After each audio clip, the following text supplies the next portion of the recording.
адамдардың жегені желім, ішкені ірің болып жатқанда ай сайын Нұр Отан партиясына 600 миллион теңге бөлініп отыр дедіңіз. Ал күн сайын 18 миллион теңге бөлінеді екен Нұр Отан партиясына. Бұл қаншалықты рас ақпарат? Не деген 100%-ды қисапсыз ақша бұл?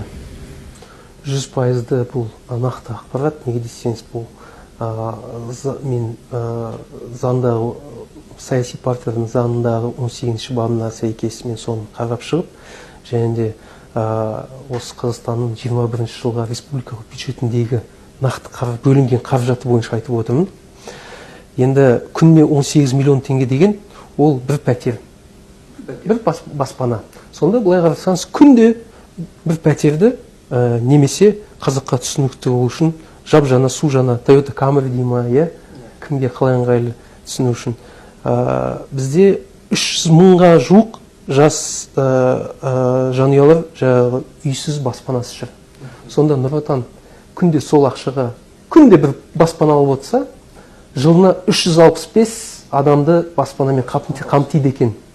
5 жылдың ішінде ойлаңыз, 2 мыңға жуық жаңағы семьяны сондай керемет бақытқа Өмір бақи ұмытпайды ма? өмір бақи ұмытпайды. Солар әрқашанда Нұр Отан үшін дауысын беріп, Нұр Отан үшін барады.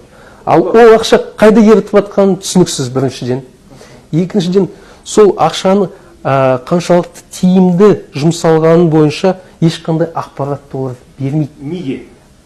Неге? Неге екенін олардан өздерінен сұрау керек, бірақ мен жеке өзім ойымша ол жаңағы дұрыс нәрсеге ол ақша жұмсалып жатқан жоқ деп ойлаймын.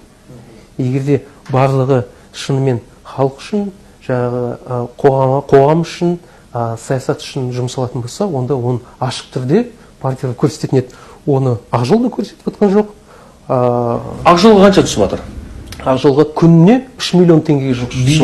Бюджеттен. Республикалық бюджеттен. Қазынаның Біздің төлеп жатқан салықтардан күн сайын 3 миллион теңге бөлініп жатыр Ақжол партиясына, мысал үшін.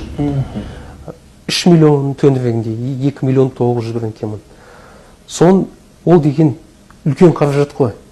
Оған қаншама керемет істер атқаруға болады, қаншама адамға көмек беруге болатын еді. жоқ, завод фабрика ашу болады ма кәдімгі? Кәдімгідей завод фабрика ашу болады. Мысалы үшін, биыл 21 жылға саяси партияларға 9 миллиард 260 миллион теңге бөлінді ма?